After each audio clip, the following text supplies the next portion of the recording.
Once upon a time, in my senior year of high school, I took a mythology class. In this class, we watched the 2000 film Jason and the Argonauts. This movie is about 3 hours long and took a whole week of class time for us to watch. Years later, this movie still haunts me because it went on for so long, and I remember it just being so dreadfully bad. There's awful CGI, weird side plots involving Greek gods, and the main character, Jason, is the most bland man to ever exist and shows absolutely no emotion ever. I too saw my father's death. It is the most distant memory, yet the most vivid. It still burns in my soul. So obviously, I knew that I was going to have to talk about this movie at some point on this channel. You all need to experience it.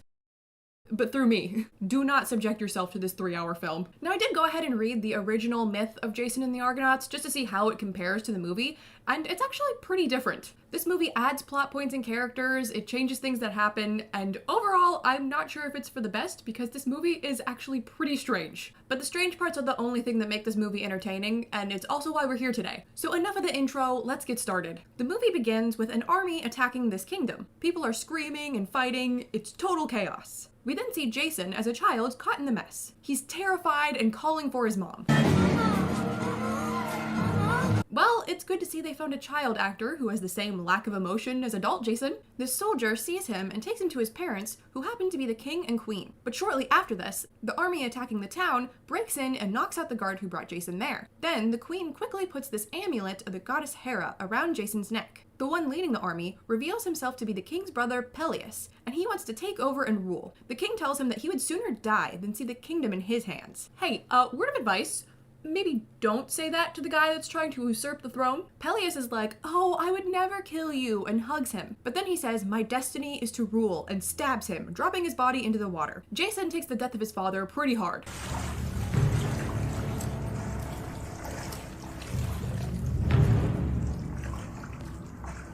I'm sure he's just masking his feelings. He's hurting a lot on the inside. Peleus now goes after Jason, but the guard who was knocked over jumps up, grabs him, and runs off. As they run, we flash forward to a grown-up Jason waking up in his bed. This movie is full of beautiful transitions and cuts like this, and I cannot wait to share them with you. That day, Jason is practicing shooting arrows with this girl, and he seems really down. So your weight should be more forward on your front foot. Yes, I know. Well, I think that's just kind of how Jason always acts. At night, Jason is watching the stars when a centaur just shows up out of nowhere. I love how there's just no special shot of him to show the audience like, oh my god, look, a centaur, how cool. Instead, he just walks into frame and that's that. Jason tells him that he had that dream again, but the centaur says that it wasn't a dream, it was a memory. He hands Jason the Hera amulet from his mom, but the lighting just suddenly changes. Like, for the rest of the scene, they are lit by what looks like a fire? Where did that come from? He reveals that Jason is the son of the queen and late king. The king was slain by his brother Peleus, and the queen was forced to marry him. Now Peleus views Jason as a threat since he's the rightful heir to the throne. Jason doesn't look very surprised, but he never does, so I'm just going to assume that he is. He asks the centaur if his mother is his enemy as well. The centaur looks at him, and then the scene just ends. It cuts to a montage of him traveling to the kingdom to see his mother. I'm gonna go ahead and guess that he was told his mother isn't his enemy then. Also, we never see the centaur again. We can assume he and Jason have some sort of relationship since he knew all that stuff about him, but he just shows up, info dumps, and then we never see him again. Now, when I went and read the myth, I learned that the centaur apparently raised Jason, but it would have been nice if the movie told us that. On his journey, Jason happens upon this old woman trying to cross the river. He helps her and tells her where he's headed. She tells him that that's a poor country thanks to the king. He spends all their money trying to find the golden fleece. Jason asks what that is, and she says it's the god's greatest gift to man. Then she suddenly disappears and her voice echoes, your charity will not be forgotten. Oh, also Jason lost one of his shoes. Now we cut to this guy angrily pouring water. I guess he's like a prophet, or he receives omens or something. I don't know what that's called. Then we're shown Peleus, who has a son now, and he's like, hey dad, let me go on the next voyage to find the fleece. Maybe the people will understand if you send your own son. And he's like, nah, the people don't understand the benefits it'll bestow upon them. Then Water Guy shows up and is like, just got a bad omen. A guy is on his way here and he has vengeance in his heart. And all I know is he's got one sandal and has the protection of the gods. Just then, Jason arrives in town and Peleus' guards find him pretty quickly and take him to the palace. Peleus asks him what he wants and Jason says he's there to see his mother, the queen. He proves that he's her son by showing them the Hera amulet. They bring the queen in and she's like, nope, that's not my son. And so Peleus goes, okay, I guess we'll just execute him then. And the queen's like, okay, sorry, never mind. He is my son. Peleus tries to execute him anyway, and the queen begs him not to. He asks for one good reason he should spare him, and Jason is like, I'll find the golden fleece for you. He says he can do it because he has the protection of the gods. How would he know that? The only person that's mentioned it is Water Guy, and clearly he didn't get that info from him. Peleus agrees and says that if he can find it, he'll be restored as prince and be allowed to rule once he dies, which doesn't make his son too happy, but he ignores that. He tells Jason that he has 6 months to find the fleece, and if he doesn't, his mother will be killed. He'll provide him with a ship, but he'll need to find his own crew. That night, the queen visits Jason and tells him that if he brings back the fleece, Peleus will just kill him because he thinks it'll grant him immortality and he can rule forever. But Jason is like, yeah, whatever, mom, I don't care. The next morning, Peleus shows Jason his ship, which is made by this guy named Argos, and they decide to name the boat the Argo. Very creative, guys. Peleus orders Argos to join Jason on his journey, and now they need to find the rest of their crew. Meanwhile, the queen prays to Hera, asking for her to watch over Jason. That's when we're shown Zeus and Hera in the clouds. There are a bunch of scenes with Zeus and Hera up in the sky in this movie, and they're always so jarring and weird. First of all, the scenes always look goofy. Like, watch Zeus fly in here. They have this annoying subplot about them cheating on each other, and you always forget about it because you will go ages without seeing them, and then all of a sudden, oh surprise, we're in the clouds again. So in this scene, Hera is pissed at Zeus for having affairs with mortal women. Zeus is like, yeah, whatever woman, your only job is to obey me. And Hera gets mad and storms off. Back on Earth, Jason walks up to a group of dudes and is like, yo, who wants to join my crew? One of the guys punches his lights out, and then Jason wakes up with him later. The guy says he did it because it's not wise to mention the golden fleece around people here, but he'll join the crew. The two set off to find more people and see this guy flipping over a bowl, and they want to recruit him. There's now a very quick series of scenes that are so fast and very confusing. So Jason walks up to the bowl flipping guy and goes, so, you like danger? Then it immediately cuts to these two guys breaking a rock. Jason walks up to them and is like, this looks like hard work. And then it quickly cuts back to them being at the Argo. It was so rapid that when I watched it, I was like, wait, what just happened? And had to go back and rewatch it. So Jason introduces the crew members he found to Argos, and he's like, they suck, but whatever. That night, the old woman appears again and tells Jason to talk to the local map maker because he knows the way to the fleece. She leaves, and we discover that she's actually Hera in disguise. Zeus gets all mad and is like, what the hell, are you into him? And Hera's like, yeah, he's hot. Then Zeus gets even angrier and says that he is going to make Jason's journey 10,000 times worse. Really, Zeus? You're allowed to cheat on Hera with mortal women all you want, but the second she says that one guy is hot, you're like, ah, how dare you? Jason finds a guy named Orpheus playing a lyre and decides to bring him along for his sweet tunes. He meets the map maker, who gives him a map to an unknown sea, where a prophet lives who will be able to tell him the way to the fleece. The map was made by his son, who has really good eyes and can see to the end of the world. The next day, some guy robs Jason, but this buff guy stops him. He sees the map and is like, ah, so you're the guy going after the fleece. I want to come. He pushes the Argo into the water all by himself, and everyone is super impressed. That's when the man introduces himself as Hercules. Now is when I will begin my Jason x Hercules propaganda. I remember when I had to watch this back in high school, my friends and I were like,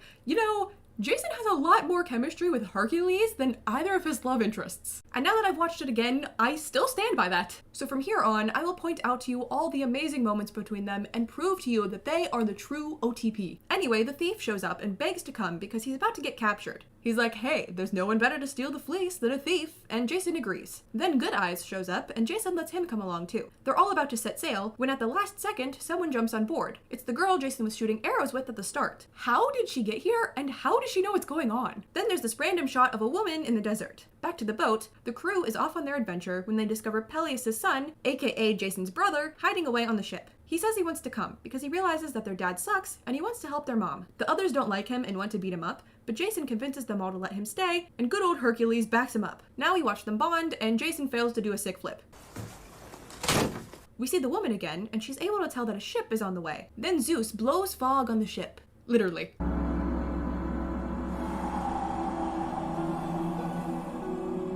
They're about to hit some rocks, so they stop. Jason, Hercules, Orpheus, and some other dude get out to investigate. They climb up on the rocks, and the other guy stabbed them for some reason. But it turns out they're not on rocks, but a giant man. It stands up, and Hercules and Orpheus fall into the water. Hercules is swimming around, going, where's Jason? Jason!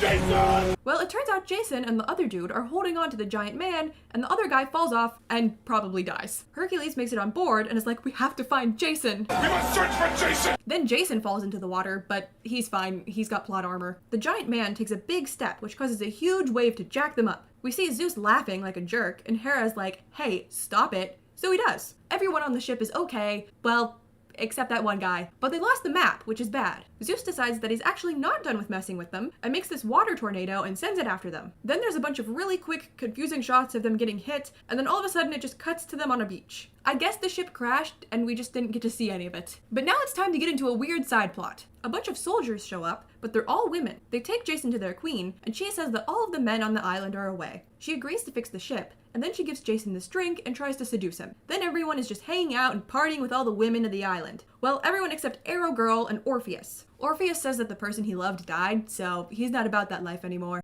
At night, Arrow Girl spies on the queen, and she's like, yeah, we're gonna sacrifice the men, woo! And there's a pit full of skeletons. Then we see Jason, who's full on tripping thanks to the drink the queen gave him. They have this ceremony, and the queen says that every member of the ship will be allowed to marry a woman of the island and become a prince, and Jason will marry her and be a king. Arrow Girl jumps in front of Jason and is like, no, it's a trap. They're going to sacrifice you. But they all laugh at her, and Jason is still out of it and is like, why are you saying this? The queen says that Arrow Girl is just jealous because she's in love with Jason, which she doesn't deny. Why is everyone so into Jason in this movie? He barely emotes, he has no personality, and no offense, but his hair sucks. This man is a literal piece of cardboard. Jason finally snaps out of it and is like, wait, we can't do this. This isn't our mission. A bunch of soldiers show up and try to stop him, so they all run back to the ship and sail away. What a weird tangent that was. Back to that woman, she says that Jason is getting closer and he wants the fleece. She's telling all of this to this guy, who is her brother. He goes and talks to their dad, who is the king of the island they live on. The king is worried about Jason taking the fleece, so he has his son set sail to find and destroy him. On the boat, Jason is trying to figure out what to do about the fact that they lost their map. That's when he remembers Good Eyes. I hadn't seen him in so long, I literally thought that he died and I missed it. And this happens a lot in this movie. They just won't show a character for so long that I start to wonder if they're even alive anymore, and then they just show back up again. So Good Eyes looks at the stars with his supervision and points them in the direction of the island with the prophet on it. Eventually they see the island in the distance and there's this awesome zoom on it. What? As they row towards land, Hercules leans into Jason and is like, well done. Well done, young master. I'm sorry, Arrow Girl, but you do not have a chance with Hercules around. Once on the island, they split up to search for the prophet. One group finds this temple with food in it, and some of them start to eat it. That's when some really ugly CGI harpies show up to attack them. A harpy grabs one of the guys, and we watch him scream as he's pinned down for way too long. The others run off to tell Jason when this old guy shows up out of nowhere. He's like, oh hey Jason, I'm the prophet. He says that he was put on the island as punishment by the gods. They took his eyes and have harpies guarding his only source of food. He agrees to help Jason as long as they take care of the harpies and get him some food. So Jason steals an apple while Hercules punches the stones of the temple until they fall on top of the harpies. I can't help but feel that there was a better way to go about this than just punching the stones of the temple until one of them happened to fall on top of a harpy, but whatever. Also, really Jason? An apple? Who knows how long it's been since this guy last ate? And you only get him an apple? The prophet is satisfied though and tells Jason the island the fleece is on, but the only way to get there is by going through the dark rocks. They head there and see the remains of a bunch of broken ships. They also find a man floating in the water and bring him on board. The man is the son of the king who had set out to destroy Jason. So yeah, he didn't make it very far. Jason tells them where they're headed, and the guy's like, oh hey, that's where I'm from. I'll help you. This guy's a little dumb, isn't he? He knows that someone on a ship is coming for the fleece, but when he meets someone on a ship heading to his island, he's like, oh yeah?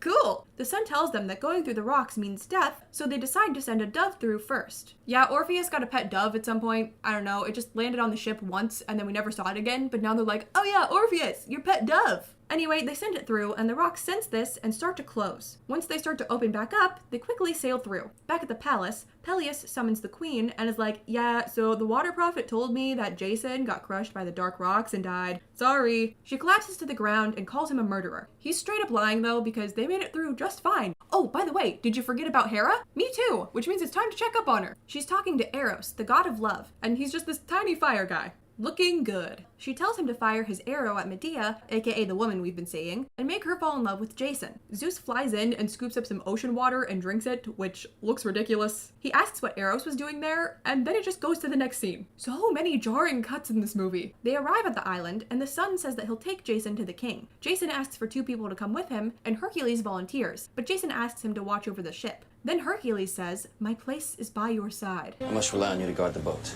My place is at your side.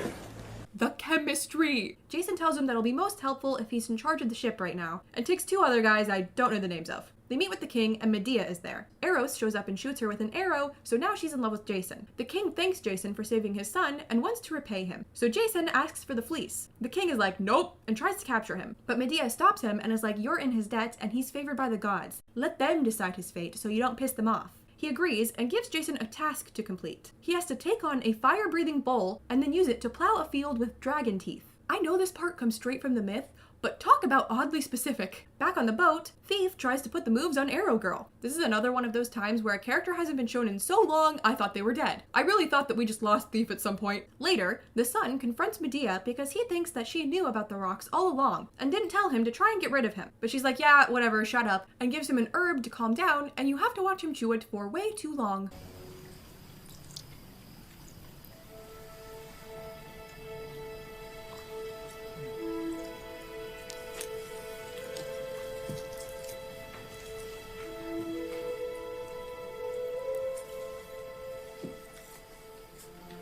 Medea brings Jason some oil that will protect him from the bull's fire, and then you have to watch her rub it on him, and it's really uncomfortable. Then they do a mask transition with her hand into the next scene. I am obsessed with the goofy transitions in this movie. Jason is prepped to fight and everyone is watching him. A door opens and a mechanical bull is released. Why is it made of metal? It shoots fire at Jason and he goes flying, which looks hilarious. He's okay though, thanks to the oil. He flips onto the bull just like the flipping guy taught him. He rides the bull around and it looks absolutely insane. He rides it until I guess it's tamed and he's able to plow the field with it. He throws the teeth down, but then these vine skeleton monsters pop out of the ground and he has to dodge them, which also looks really funny. Where did he learn to do all of that? Once he defeats them, the king is like, well, you did it. Let's celebrate with a feast. At the feast, the king tells Jason that he can have the fleece, but also Medea if he wants. Jason says that he can't do that, but the king asks her if she'd accept a proposal from him, and she says yes. So the king is like, great, you'll be married and live here because the fleece can never leave this island. The 2 guys that went with Jason head back to the ship and tell the others everything that happened, including the marriage. Half of them are like, well, we should just leave because clearly Jason wants us to. Huh? Where did you get that idea, you idiots? They ultimately decide to stay though. Jason goes to Medea and tells her that he needs the fleece to save his mom, and she says that she can't be parted from it, so they'll need to escape. The sun was spying on their conversation, so he goes and tells the king. But he doesn't believe him, and part of the reason is because the Argo is sailing away, so he thinks that his friends abandoned him. In reality, it's just Hercules rowing the ship himself to fool them, while the others hide underwater. They are really good at holding their breath. Meanwhile, Jason and Medea see the ship sailing off, and Jason's actor puts on the performance of his life, acting like he's confused.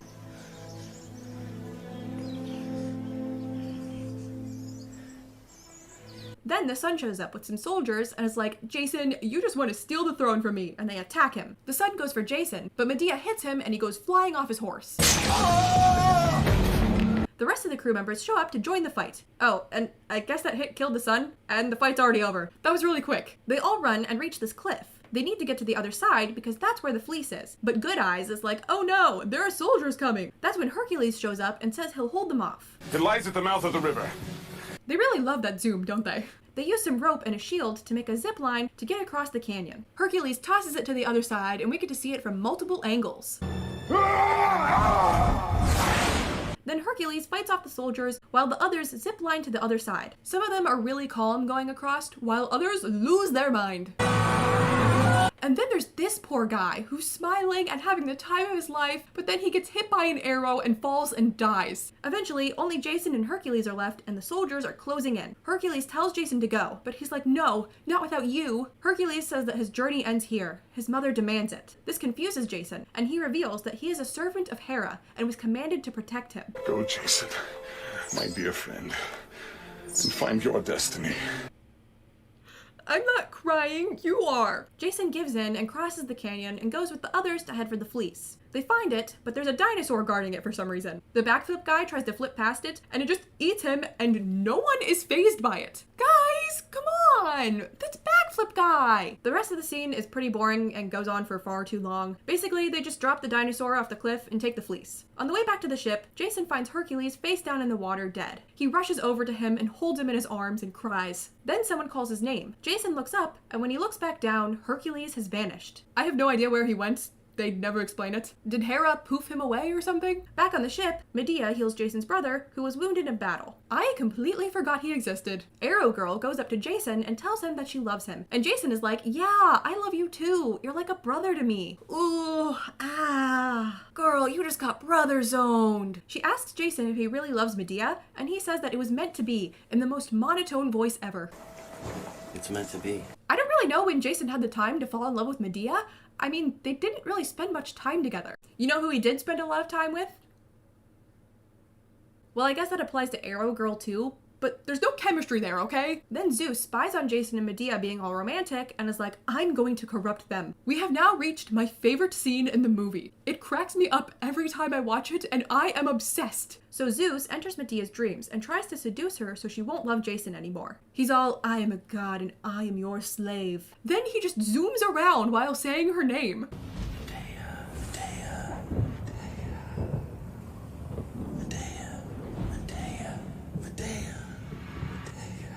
I'm sorry, but was this supposed to work? You zooming around like that was supposed to make her attracted to you? Medea tells Zeus that she can't love him because she loves Jason. Zeus removes Eros' arrow from her and then zooms around some more and calls himself irresistible. But Medea says no again because she still loves Jason even without the arrow. Then Medea wakes up and goes to make out with Jason. There's this gorgeous zoom out transition into Zeus' hand, and Hera is like, wow, they put us to shame. We're home!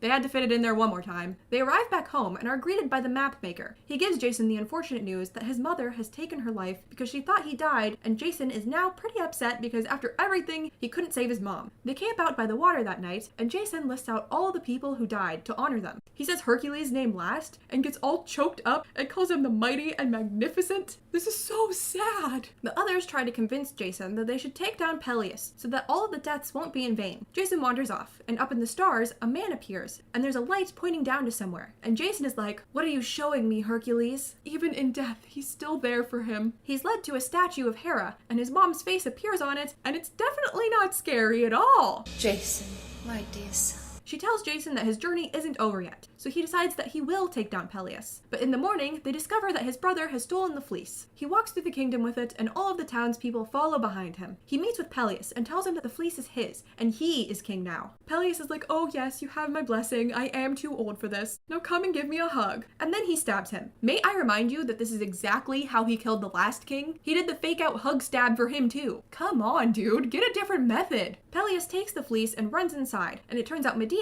was watching the whole thing. She meets with Peleus and tells him, I'm of the blood of the fleece, and you'll only receive its power if I give you my blessing. And I'll only do that if you marry me, and I can be the guardian of the fleece forever. Peleus agrees to this. Meanwhile, Jason and the rest of the crew are breaking into the palace through a secret entrance. Medea pours some red stuff into the water and says that in order to receive the fleece's power, he has to bathe in it. Peleus isn't sure if this is safe though, so he sends Water Guy in first, and he gets eaten. Then Jason and the crew show up and beat up all of the guards, but Peleus grabs Medea and holds a sword to her neck. Jason tells Peleus that the fleece has no power and that they make their own destiny. Wait, I'm confused. Does he really mean that? Does the fleece really have no power? Because, spoiler alert, you never see it do anything. Jason says that he won't kill him, so Peleus is like, oh yay, and then he goes to hug him and pulls out a knife! Oh my god, this guy was really about to do the hug stab for the third time! Why is this his only method for killing people? Jason grabs his hand and stops him though, probably because he was able to figure out his MO by this point. Then Jason stabs Peleus and tells him, my destiny is to rule, and drops him into the water, killing him in the same way Peleus killed his father. We love parallels. The movie ends with Jason and Medea happily getting married. The camera zooms out to reveal Zeus and Hera making out in the clouds. That's the image you're gonna end it on?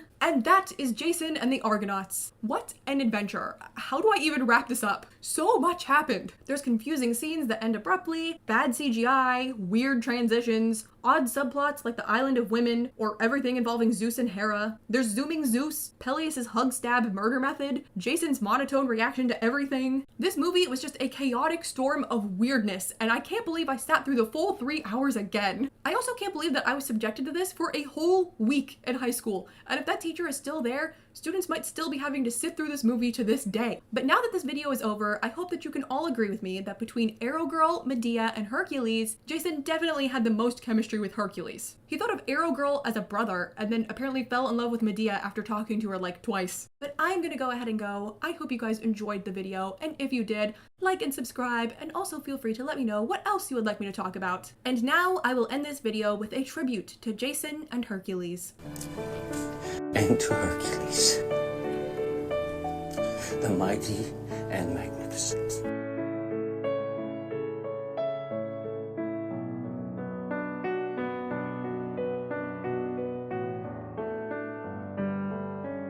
Put it away now! Do as he says. Jason! Jason! We must search for Jason! My place is at your side. Hercules! Go now! Not without you! Go, Jason. Might be a friend. And find your destiny.